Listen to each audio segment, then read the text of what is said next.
Pemirsa, terima kasih pian masih bersama kami. Berita selanjutnya mengabarkan PT Air Minum Banjarmasin mulai 1 September 2022 memberlakukan kenaikan penyesuaian tarif Banyuledeng sebesar 10% setiap kubiknya.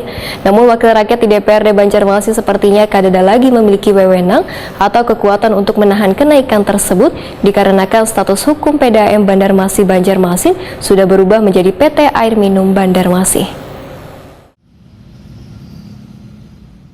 PT Air Minum Banjarmasin mulai 1 September 2022 memberlakukan kenaikan penyesuaian tarif Banyuledeng sebesar 10% setiap kubiknya. Namun wakil rakyat di DPRD Banjarmasin sepertinya karena lagi memiliki wewenang atau kekuatan untuk menahan kenaikan tersebut dikarenakan status hukum PDAM Banjarmasin Banjarmasin sudah berubah menjadi PT Air Minum Banjarmasin. Ketua Komisi 2 DPRD Banjarmasin Awan Subarkah Takuni Prima TV Celang tengah hari Rabu 31 Agustus 2022 memedahkan sejak awal jajaran Komisi 2 sudah menolak kenaikan tarif Banyuledeng ini karena dinilai belum tepat sebab perekonomian warga masih belum pulih akibat dampak dari pandemi COVID-19.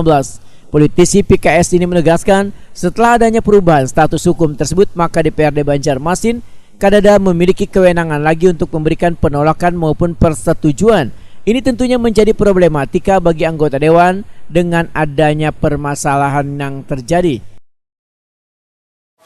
Ya, kami dari DPRD tentunya sesuai dengan fungsi kami, tentunya kita bersuara ya kepada publik bahwa kita di dewan secara umum memang tidak setuju dengan rencana kenaikan itu.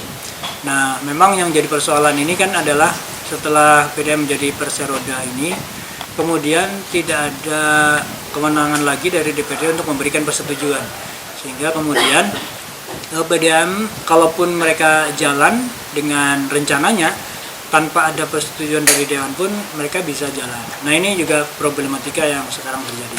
Tetapi kami dari Komisi 2 dan DPRD Kota Banjarmasin secara umum tetap menyuarakan bahwa kita tidak setuju dengan kenaikan tarif air PDAM tersebut.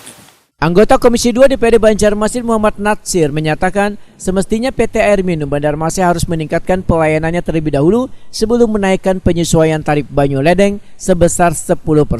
Politisi PDI Perjuangan ini pun meminta perusahaan Banyuledeng ini untuk melihat kondisi warga terlebih dahulu, jangan asal menaikkan tarif. Kan? Ya. Tapi kita sebagai wakil rakyat, khususnya Komisi 2, kami berharap ini ya minimal dulu kita di media ini kan. Ya. Nanti kapan nanti bila pimpinan manggil siapa nanti kan ya apa nantinya actionnya nanti kan kita berharap tolonglah lihat kondisi masyarakat bahwa ini masyarakat kondisinya begini ya bagaimana cara mungkin cara ditunda kah dulu atau kayak apakah kan kasihan gitu nah artinya kita yang minimal kita sudah membicarakan menyuarakan itu gitu nah mencari solusinya nanti kan bagaimana ini harapan kami lah untuk PDAM Kota Banjarmasin kan dengan ada terbentuknya pasir roda tadi kan mungkin kami tidak terlalu banyak bisa mengintervensi, tapi dengan kami bisa melihat perbaikannya bagaimana, pelayanannya bagaimana, kan itu yang kami bisa awasi di situ. Itu mungkin masuk.